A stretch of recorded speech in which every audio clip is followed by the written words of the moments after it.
Hello, one and all. Hey, so you guys know me, and I am happy almost all the time.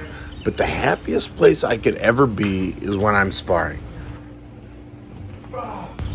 What I really mean is I'm happiest when I'm at home with my family, and my wife particularly.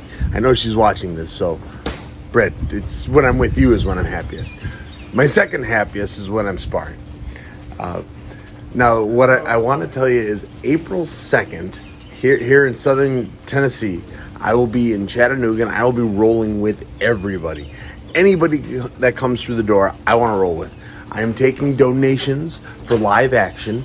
If you just want to come in and roll with me, you just come in and roll with me. You don't have to donate anything, but it is a charity event. As I roll, I'm hoping to collect donations. I'm going to be putting stuff on Instagram Live and TikTok Live, and every time you submit me, I'm going to make a big deal about it. And you all should know, I'm not the world's greatest roller.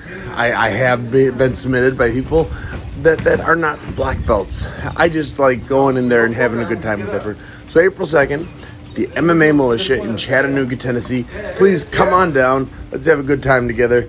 We can meet face to face, and I will answer any question you have got for me. Now, on to the good part of the story. The time I got beat up by a little girl. And this is, like, it's not just a catchphrase. It's not, oh yeah, Sam got beat up. No, this is legit. Holly Holmes, who you all know, she beat the tar out of me a few years back. I just lost my first professional fight against Caleb Nelson. And it was... I had just finished an 11-fight win streak. I hadn't been touched in so long. I had been around the world as an amateur. I turned pro. I was feeling pretty invincible. And then Caleb Nelson came in. We had a hell of a fight, and I lost. And it was like, wow, that was something else. I wasn't expecting a loss. So my wife, she said, you know what, let's send you off. As a birthday present, she sent me to Albuquerque, New Mexico, home of Greg Jackson and Winklejohn's gym. That's where Rashad Evans, that's where John Jones was there. He just got kicked out. The who's who of MMA was there. She sent me there for a month. It was like $500, and they gave me a place to stay. So their gym, they just moved into a new building. And this new building, I was expecting, like, it to be the greatest thing that had ever been. I expected that, the floors were going to be paved in gold, and there were going to be sparkling diamonds coming from every chandelier.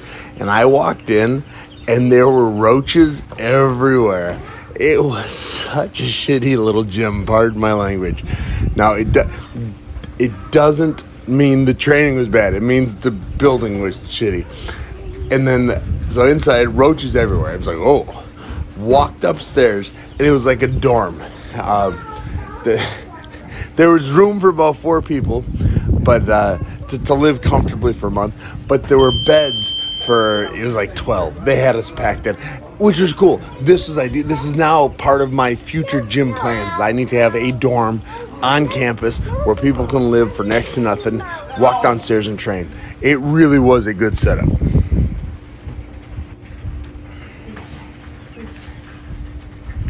By the way, this sparring, you're watching me spar at the MMA Militia, where I'm going to be holding my fundraiser and rolling thing. And he's our Intercontinental Champion, D1 wrestler. He's pretty good. You're going to watch him choke me out here in a second. Well, a few minutes. He gets me round 2. How wrestlers, they're the bane of my existence. They're bane of everyone's existence. But anyways, back to the story. So I'm in Albuquerque, New Mexico. It's the who's who of MMA. It's a shitty gym. We go upstairs, and you kind of find your bunk. You find where there's room, and say, all right, this is where I am for the next month. And so that's where I was. And day one, fighters, we get along with everyone. Everyone thinks we're big and mean and angry. No, we get along. So we got up there, and we're just shooting the shit right off the bat. We're just having a good time with one another, introducing ourselves. Hey, I'm Sam. I must have been 4-1 or 5-1 at the time. And they all have equally young but impressive records. And so we got along real well. And I said, well, what do you do for food around here? He said, well, 1, don't go outside at night. I said, okay. He said, yes, you will get robbed, you will get hurt. Don't go outside. And this is the bad side of Albuquerque.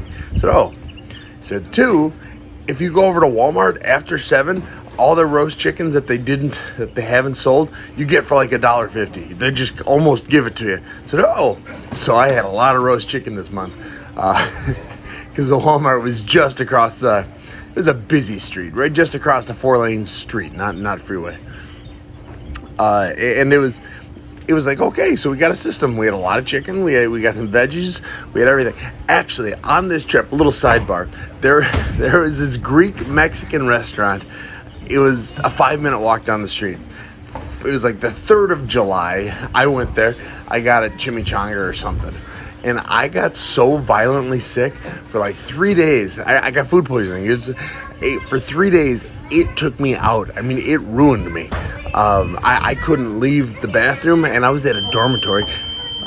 So it was like there was no bathroom, no good bathroom. I would go from the bed to the bathroom to bed for 3 days. My parents were worried. They thought I should go to the hospital, and looking back, maybe I should have, but I didn't, because I am all that is man.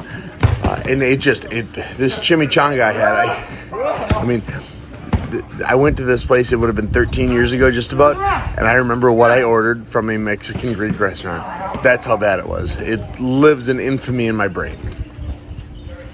All right, now we're back to practice. Brian Stan is always in the room practicing. Another sidebar, Brian Stan, didn't like him at first. I've met him a dozen times since, and he is one of the world's greatest human beings. But this fight camp for me, or this fight training for me, he had no time. Like, he was just, I was there and he didn't want me to be here. Or that's the opinion I got. I was probably overlooking it. He was Brian Stan. He might have been the WEC champ at the time. I didn't really know who he was because I wasn't a huge MMA fan other than doing it. But he was there, no time for me. Since that time, I have met him 24 times, and he really is. He's a great dude. He was my favorite commentator, hardest working guy in the commentating booth. Really enjoyed him. But at the time, not so much. So it's time for practice. I go downstairs, and it's like light sparring. We're doing kickboxing. I think, might have been Cowboy Cerrone was instructing. Sorry, light practice. I'm the new guy, so nobody ever picks the new guy. And so I get put with whoever's left. Whoever's left is little blonde girl. I mean, she's little thing. They said, okay, well, we'll work. So we punch, kick, whatever it is. Said, all right, now we're going to go live. So you're going to go live, but kind of light for 2 minutes. I said, okay. So I'm big, badass Sam. I'm going to take it easy on her. So bell rings. I'm working the jab, and this, boom! She blasts me in the stomach, and it takes the air. And then she blasts me in the head. Boom! I was like, oh my God. Oh. At this point, I'm so far behind, like I can't get myself to breathe right. I'm now seeing stars. And I said, I'm not getting knocked over by this girl on day one. So I make the decision. I am putting my hands in front of my stomach. I'm going to jab when I can, and I'm just going to sacrifice my head, because the head, I won't fall over. I got a decent chin. That'll be fine. But if she hits me in the body again, I'm going down. And she continues to beat the shit out of me. Pardon my language. I mean, she goes down. I'm trying to stick a jab, trying not to fall over is really a better way of looking at it. And she has no idea that I'm in so much pain. And then the bell rings, we bump gloves, and she walks her merry way, never thinking about me ever again. I found out a while later that it was Holly Holmes. And apparently, it was Diego Sanchez told me who it was. I told him the story. He said, oh, that was Holly. I said, oh, all right then. I said, yeah, she does that to people. She beat the tar out of me. And I haven't met her again since. I would love to, and then tell her that story, because I think she'd get a kick out of it. I get a kick out of telling it. But yeah, she is the closest to puking as I have ever been in a practice room, right then and there. And she was just a little pretty blonde girl, just beating the tar out of Smiling Sam.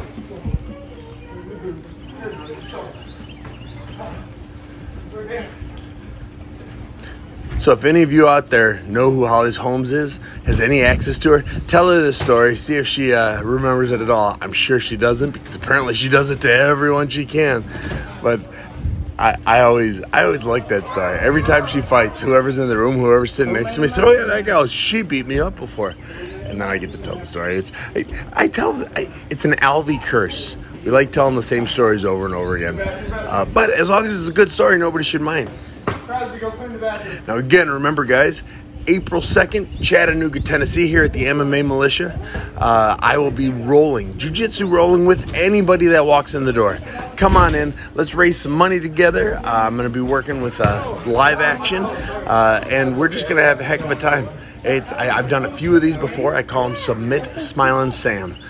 We just go out there and try and submit me. Everybody enjoys it. I enjoy it. You get to talk with me. You get to roll with UFC ... legend Smilin' Sam Alvey about whatever you want. And no ankle locks, because I'm not good enough at jiu-jitsu to defend them right. And I enjoy walking.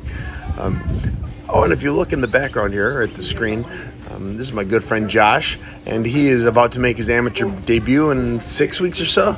So I get to beat him up a little harder than usual, and just have a good time with it. So anyways, thank you guys for watching. Enjoy the rest of this video. Please comment in the comments. Tell me what you're going to catch me with when we roll on April 2nd down in MMA Militia in Chattanooga, Tennessee. Tell me what you're going to catch me with. Tell me what I need to watch out for. And really, just comment to help the algorithm. Hey, look, I'm about to get choked out. This was... he got on my back. It's like, well, that's the end of this. Son of a gun. And remember, guys, never don't smile.